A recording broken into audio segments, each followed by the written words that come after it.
household, both alike in dignity. In fair Korea, where we lay our scene, from ancient grudge, break to new mutiny, where civil blood makes civil hands unclean. From forth the fatal loins of these two foes, a pair of star-crossed lovers take their lives, whose misadventured pieces overthrows, doth with their death bury their parents' strife. The fearful passage of their death-marked love, and the continuance of their parents' rage, which, but their children's end not far removed, is now the half-hour's traffic of our stage, the which, if you with patient ears attend, what fear shall miss, our toil shall strive to make.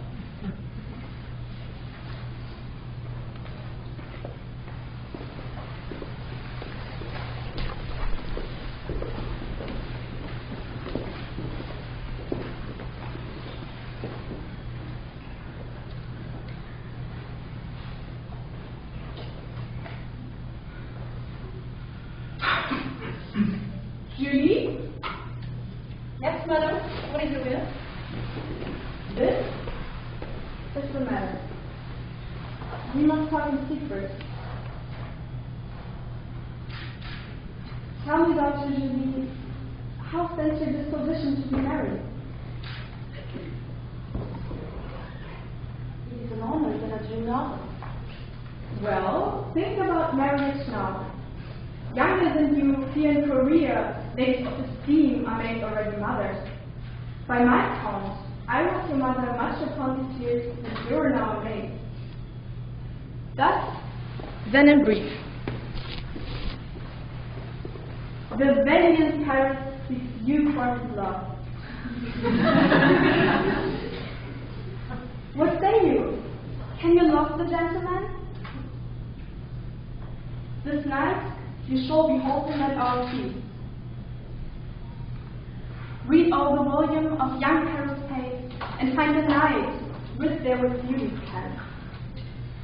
Examine every married lineament, and see how one another lends content, and what obscured in this fair volume lies, find written in the margins of his eyes. So shall you share all that he does possess by having him, making to yourself no less. What say you? Can you like a pair of love? I have looked to lie, keep looking like the moon, but no more deeply light in our fine eye than your conscience gives strength to make it fly. Madam, guess what comes suffers her love. You call, my young lady asks for it, and everything excludes me.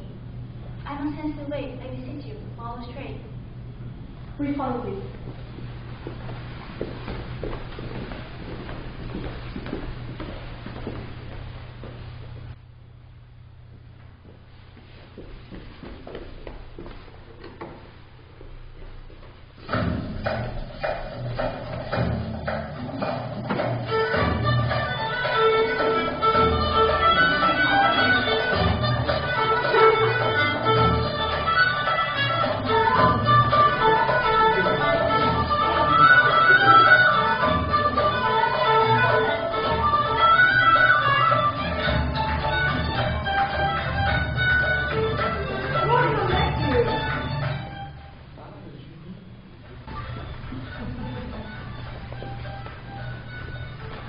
You're welcome, gentlemen. Come, musicians, play.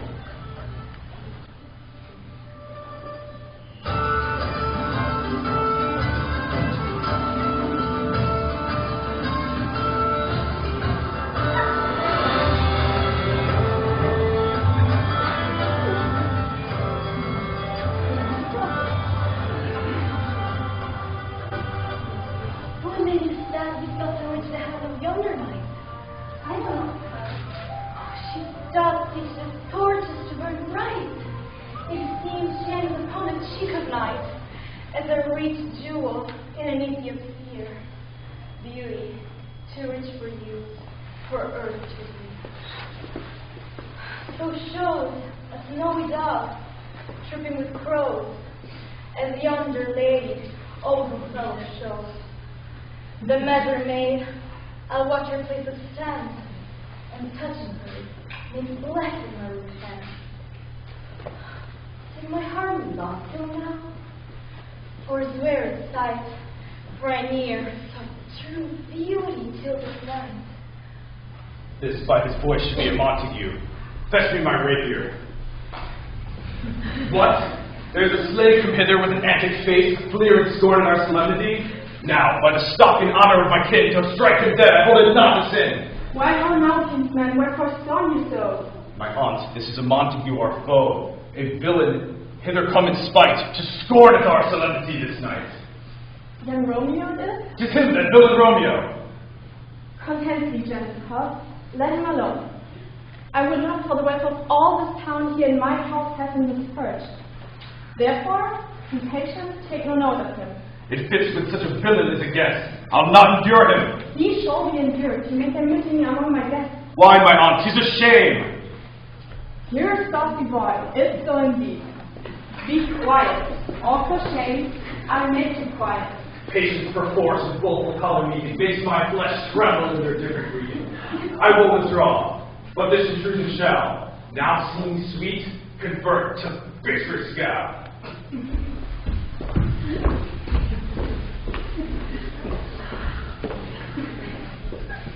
If I profane with my unworthiest hand this holy shrine, the gentle sin is this. My lips, two blushing pilgrims, ready stand to smooth that rough touch with a gentle kiss. Really, you do wrong your hand too much, which manly devotion shows in me.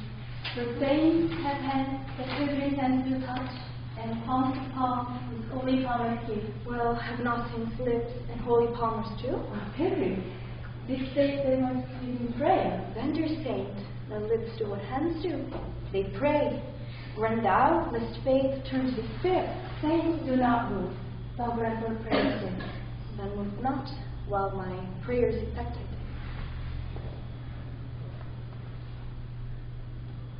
Thus, from my lips, by thine, my sin is purged. Then have my lips a sin that they have too? Sin from my lips, trespass with ears, give me my sin again. You keep by the book. Madam, your mother craves a word with you.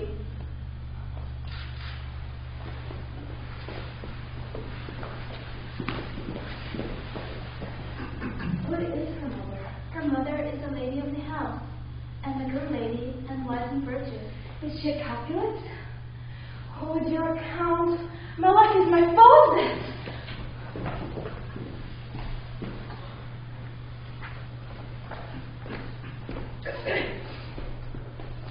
Now old desire doth in his deathbed lie, and young affection gaze to be his care. That fair for which love grown forth on would die, with pen that duly matched is now not fair.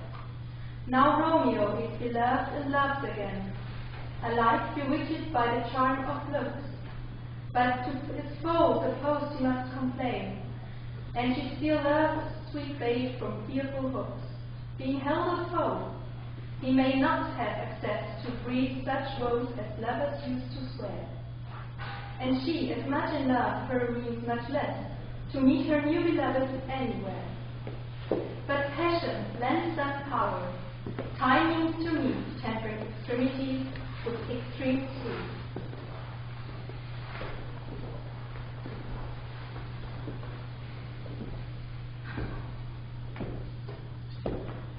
But soft will light through yonder window breaks. It is the east, and Julie's the sun. Arise, fair sun, and kill the envious moon. Oh, it is my lady, it is my love. Oh, that she knew you were.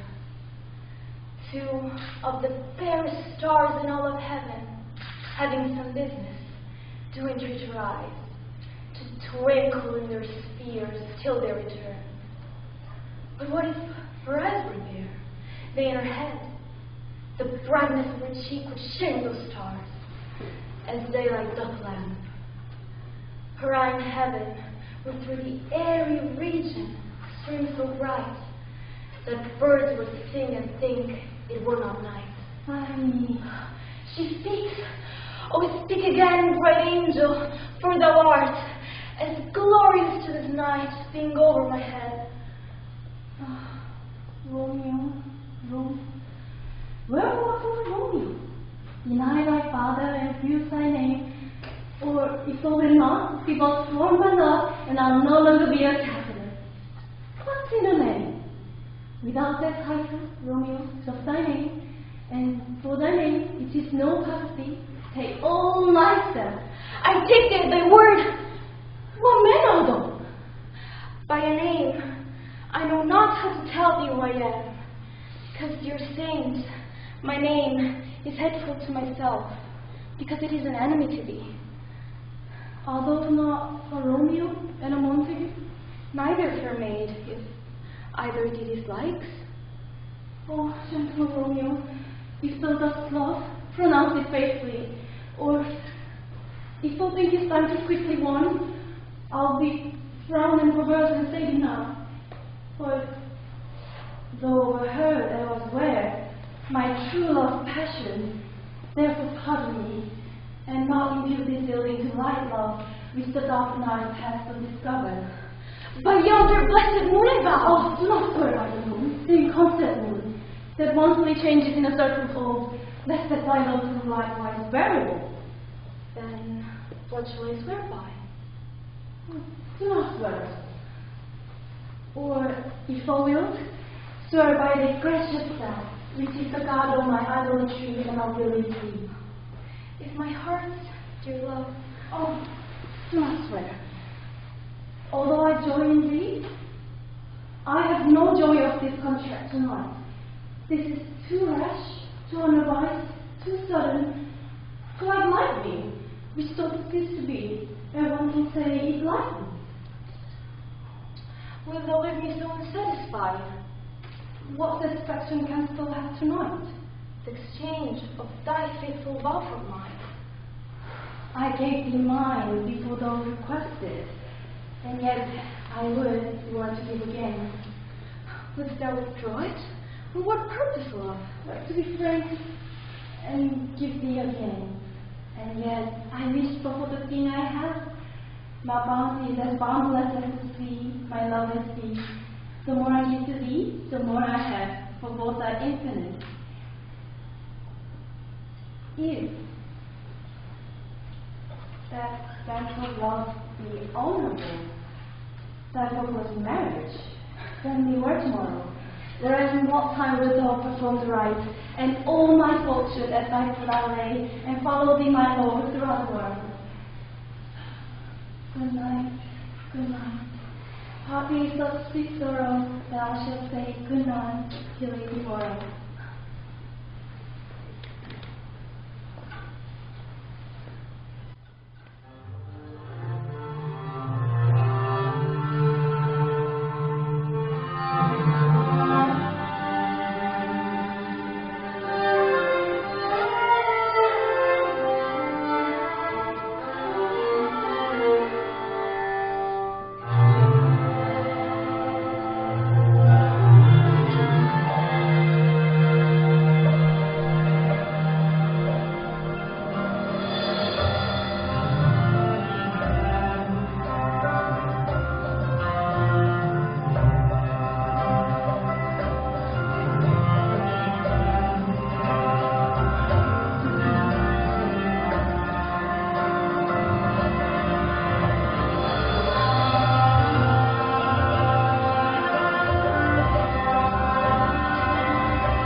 Well, peace be with you, sir.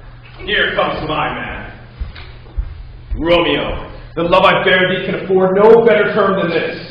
Thou art a villain. Tybalt, the love I bear for thee doth much excuse to the appertaining rage of such a greeting. Villain, am I none? Therefore, farewell, I see thou knowest me not. Boy, this shall not excuse the injuries thou hast done me. Therefore, turn and draw. Tybalt, I do protest I never injured thee. Now, take the villain back again. I am for you. Tybalt! Fall! Fall!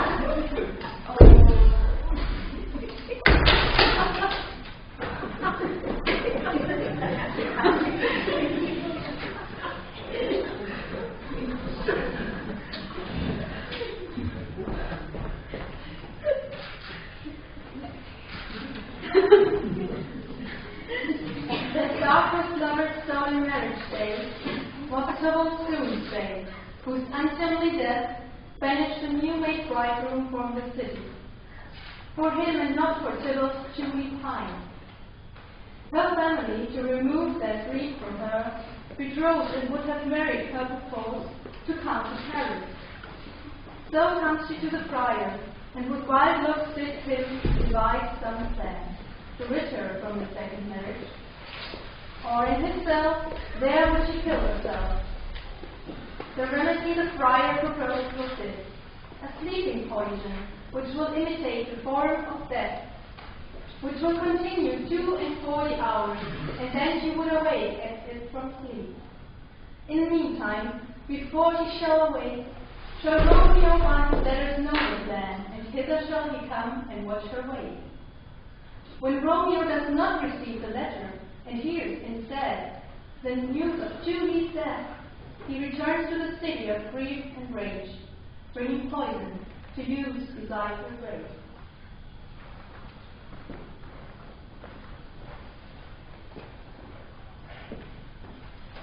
The grave? Oh no, for here lies Julie.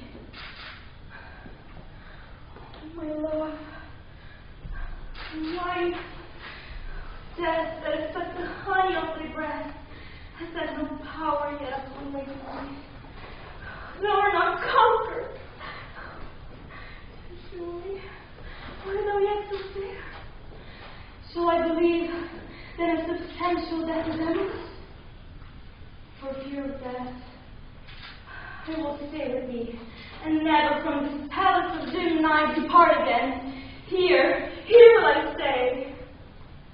Oh, here will I set up my everlasting rest. Eyes, take your love. Arms, take your lasting grace. And lips, oh, you the stores of breath.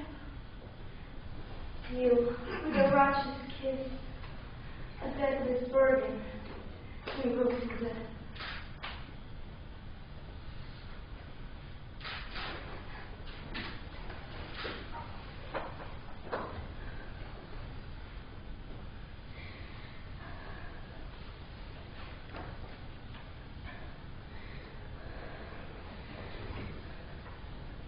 Here's to my love.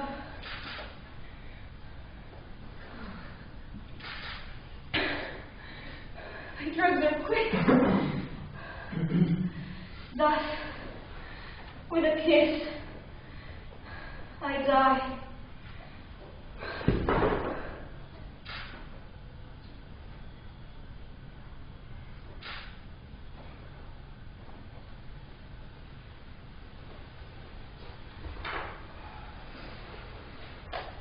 Where is my Romeo?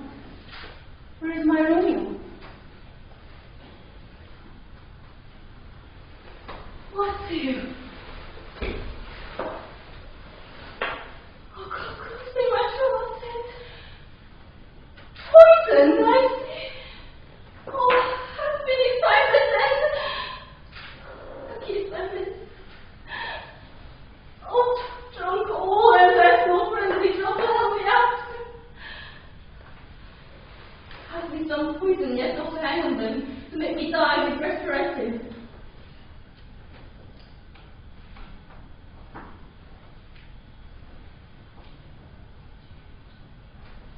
it's so unborn.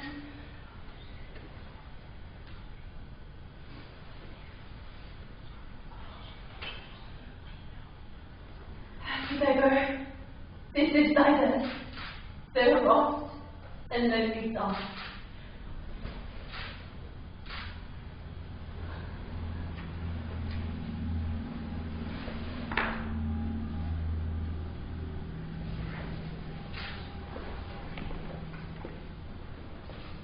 A gloomy peace this morning with the spring. The sun for sorrow will not show his head. Go hence to have more talk and these sad things. Some shall be pardoned, some punished. For never was a story of more woe than this of Julie and her Romeo.